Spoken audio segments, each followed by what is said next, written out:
Are you a thoughtful leader? Maybe you are. Maybe you think you are. Let's find out. I'm Mindy Gibbins-Klein. I'm author of The Thoughtful Leader and host of the Thoughtful Leader podcast. Thoughtful leadership is all about thought leadership that goes above and beyond. Thought leadership that is truly new and original, exciting, disruptive, maybe even groundbreaking. Because let's face it, we need to raise the bar. My guests and I are absolutely obsessed with finding truly original thought leadership, and I'm going to bring you so many exciting ideas and opportunities, things for you to think about, and chances for you to push your thinking that you'll be very glad you tuned in. So thanks so much for checking out Thoughtful Leadership and the Thoughtful Leader podcast. I look forward to connecting with you very, very soon. Welcome to the show. My guest today is the amazing thoughtful leader, Sharon Gaskin. I think you're really going to enjoy this, listeners. So you might want to have a notepad in front of you, but not if you're driving. You can listen again when you're back in the office. Hello, Sharon. Hello, Mindy. Great to be here, and thank you for having me.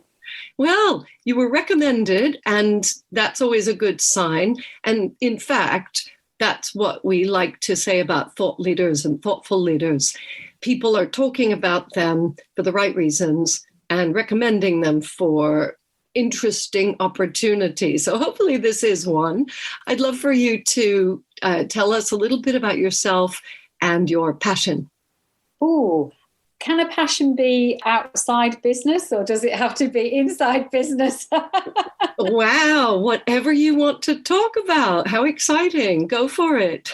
I'm Sharon. I think as we were speaking before we came on camera, I live in South Wales, and I'm sitting here talking to you, looking at the sea out of my window, because it is a really, really beautiful day today, but not always the case, living in Wales, of course. And so I live here. I moved here a couple of years ago, just before COVID kicked off, which was not a great time to move. I work from home. I am a business owner. My business is called the Trainers Training Company, which I've had now since 2009. Can you believe that? And this is where the passion, I guess, kind of comes in, because I started the business previous to the Trainers Training Company. I had a training business. I was a freelance trainer. I was traveling all around the country running management development programs in organizations. And round about that time, sort of 2008, 2009, I kind of noticed that people were, I'm sure you get the same thing. You know, they say, hey, you've got this business, you've got this training business. It seems to be doing quite well. Can I buy you a coffee and pick your brains? And, and you can tell me, because I'm thinking about getting started. And I noticed that this was happening a lot. And so I had this idea that maybe I could kind of develop a business to help support freelance trainers, because there was a lot of what I would call business advice around, but nothing specific for trainers. And I felt really passionate about it, because I thought, you know what, when I started my business, I would have loved if there'd have been a website you could go to, or a resource or something that would be just for trainers. So I had this mad idea. I wrote a book called How to Launch a Training Business in 30 Days, stuck it on a website, and then did nothing with it, because I thought, is anyone going to buy this? Really? Can I really make a living out of this? Probably not. It's just a bit of a mad idea. But also around about this time, again, it's where the passion comes into it. I'm really passionate about tennis. I love tennis, although I've never played myself, bizarrely. I just like watching it. And my son, who was kind of 9 at the time, was really good, and he was getting spotted by the LTA and all this kind of thing. And he got asked to go to what is called a high performance centre, and which was great for him, because obviously that would be a lot of training and commitment and development and all this sort of stuff. But for me, it meant that I had to kind of, reinvent myself a little bit, because I thought, well, I can't I can't do that. I can't be driving all over the country. I have to pick him up from school at 12:30 every day and take him to the tennis centre and all that kind of stuff.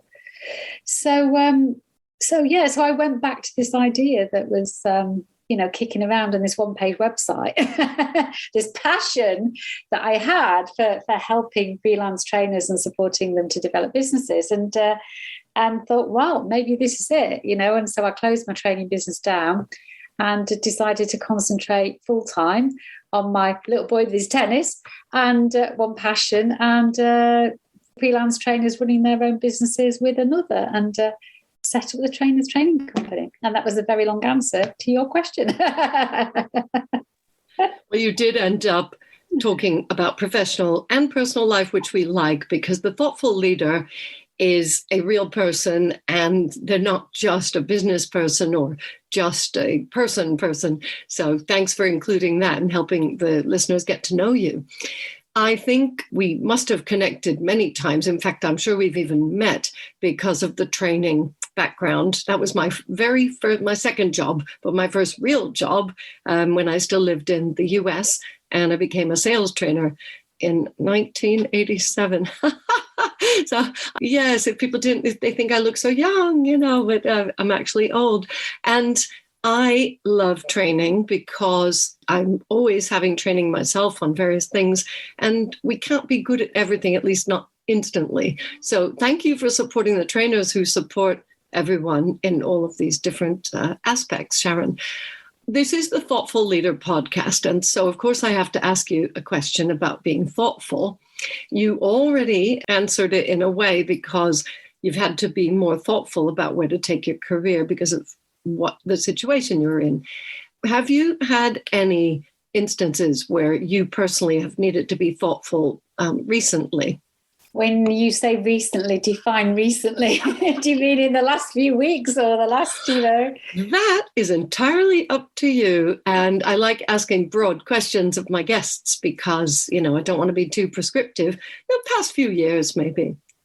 I'm going to throw it back at you again. Now, define thoughtful. What do you mean? Oh, well, the purpose of the thoughtful leader methodology is to help people be thoughtful in both senses of the word. So that is to help them put better, more quality thought into important decisions, and also be more thoughtful as in caring. And when you do both, then magic happens, because you do have to care enough to sit down and put the right kind of thought into decisions that are going to affect you and others. Yeah, okay, great. I've got a much better understanding of that now.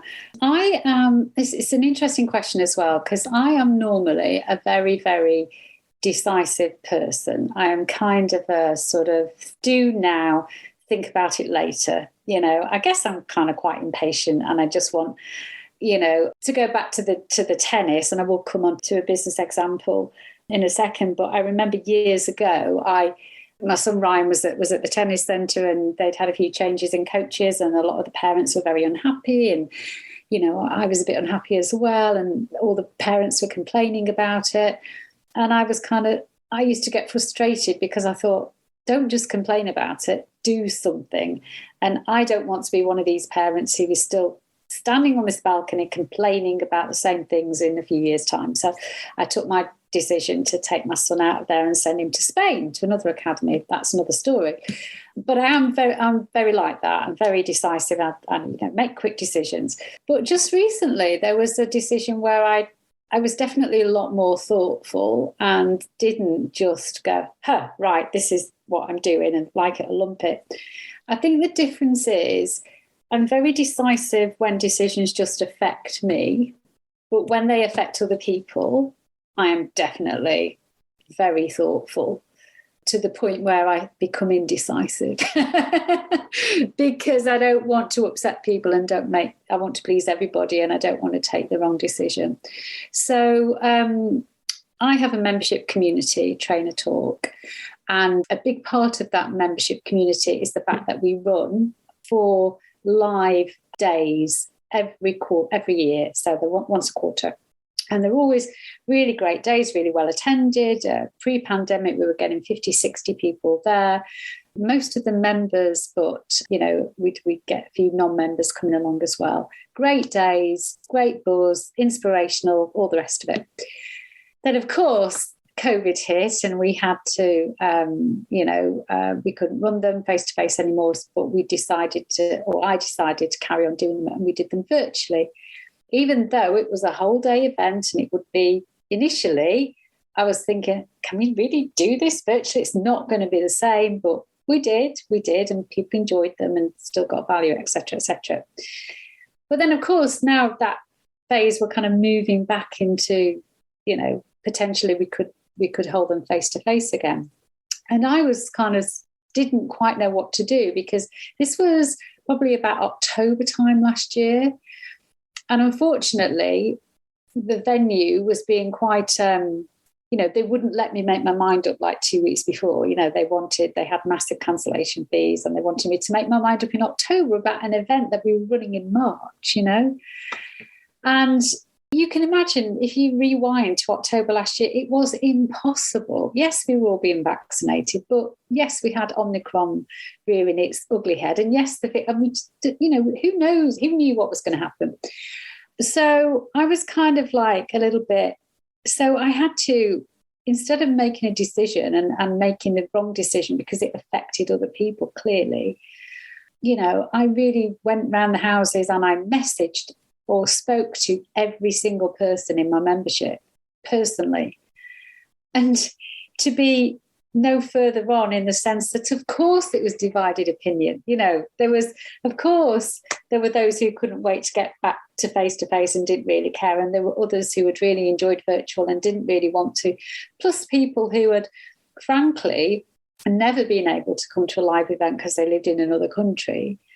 And so the thought for them of returning back to face, where they had been included in everything for the last 2 years, was sad for them. So it was, and I went through absolutely agonies. I'd be in tears just thinking about it. And one morning, a tipping point for me, I just woke up one morning and I thought, I was exhausted. And when you have this sick feeling in your stomach all the time, you're thinking about it. Every time you think about it, you're like, oh.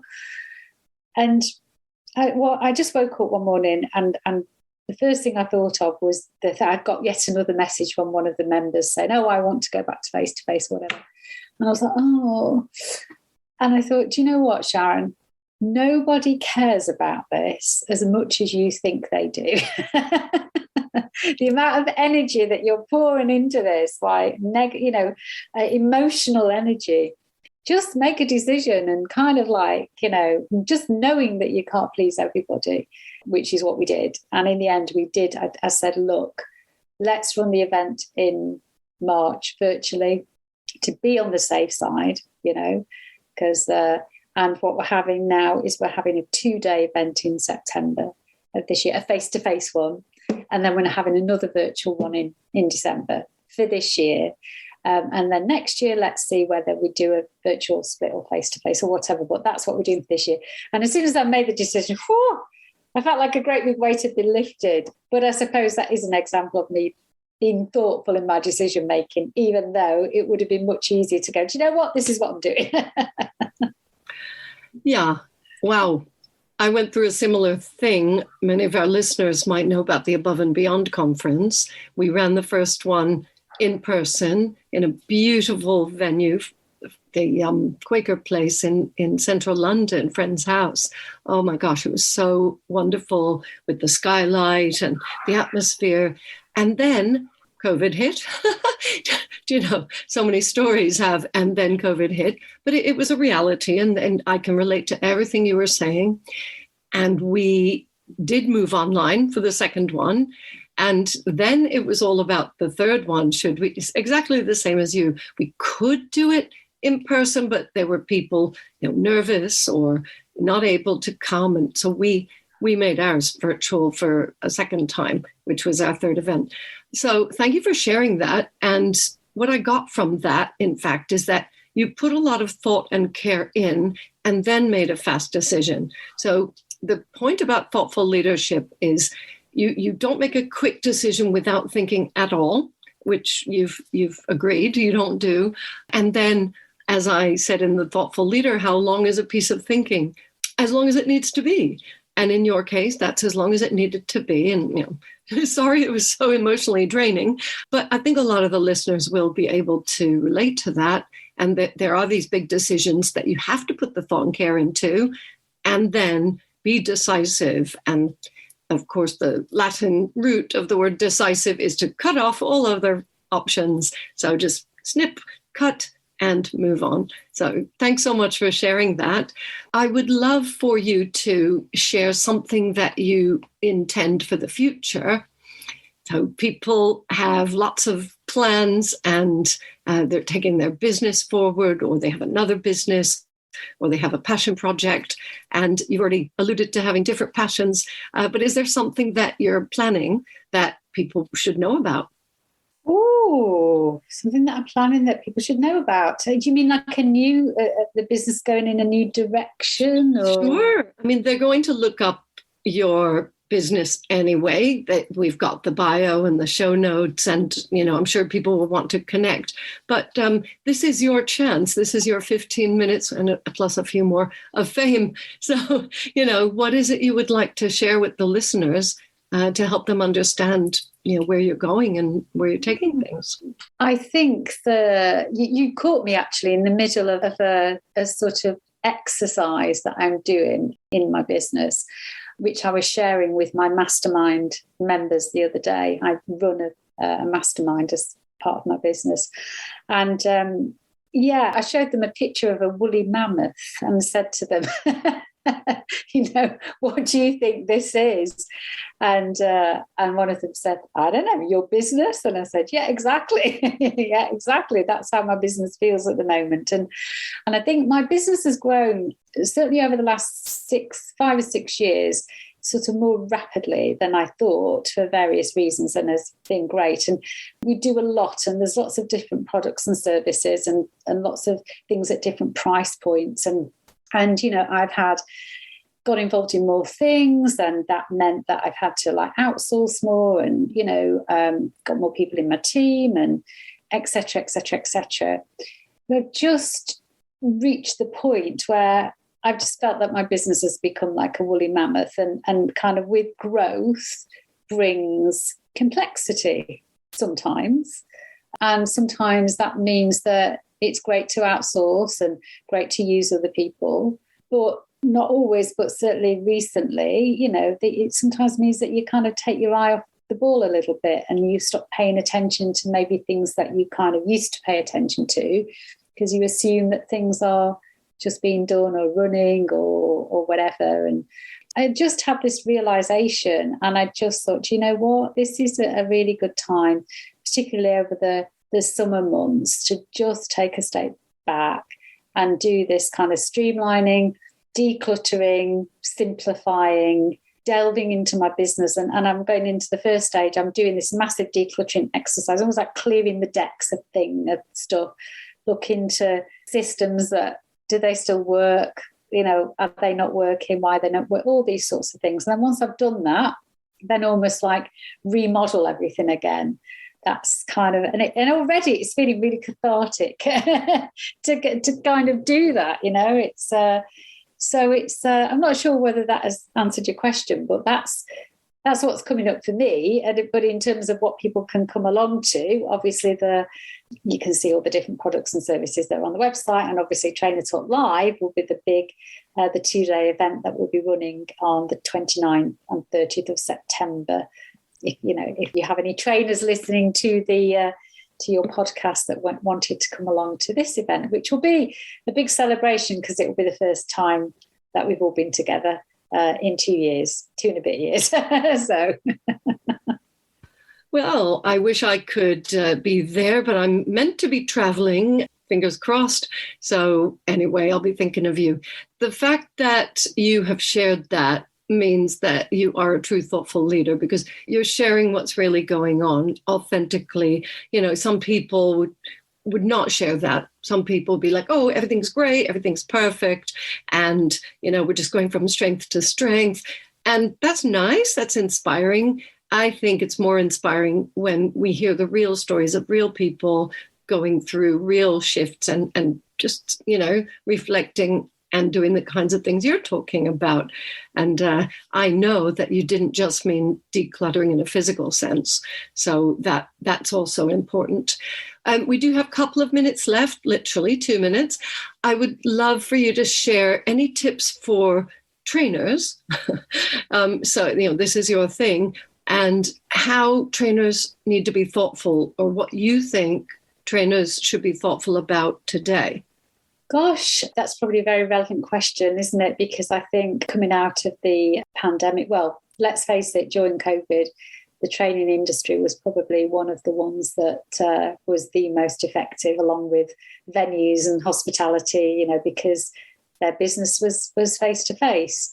And so I think it's they very definitely need to pay attention to their business models, because I think we had the surge of everybody learning how to do virtual because they had to, and getting to grips with virtual and online delivery. But I think it would be very easy to slip back into the way things were if they're not careful. So I think they, in terms of thought and thinking about stuff, I think trainers should be thinking about their business models and paying attention to how they can continue to ensure that they are in demand. Because if one thing that's COVID has taught us is that things can change very quickly when we least expect it. Absolutely. Thank you very much for reminding us about that. And the word that keeps coming up, I'm not sure if everybody's using it, but the word that keeps coming up in conversations I have is a hybrid. But to me, hybrid doesn't mean that every single event needs to be in person and with a camera for virtual. It means that possibly some events are in person, some are virtual, like what you're doing with yours, and being flexible because things do change. It's been a very interesting time for the training industry. And yes, I do have a lot of contacts, and I'm sure some of them are listening and watching.